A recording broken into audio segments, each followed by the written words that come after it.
how to change Blackmagic camera frame per second on your phone. So if you are using the Blackmagic camera on your phone instead of the default camera on your iPhone or Android or Samsung, now this video is going to walk you through how you can easily change the FPS, that's the frame per second, when recording video or when you're taking pictures.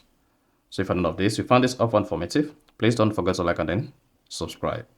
Now the first one to do, if you want to change the Blackmagic camera FPS, is go ahead and open the Blackmagic app.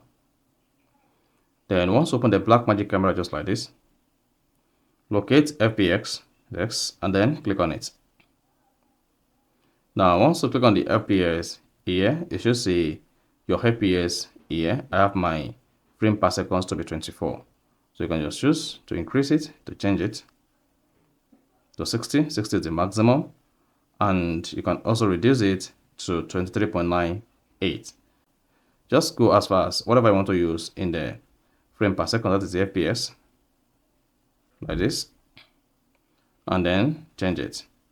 Now, once you've done that, you're good to go. So you can now go ahead and start using the Blackmagic camera. If you click on off speed, this is going to link both the FPS and then the shutter speed together. You see that?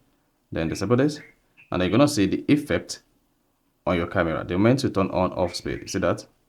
So that is basically how to change FPS on Blackmagic camera on your phone. So if you found this often informative, please don't forget to like and then subscribe.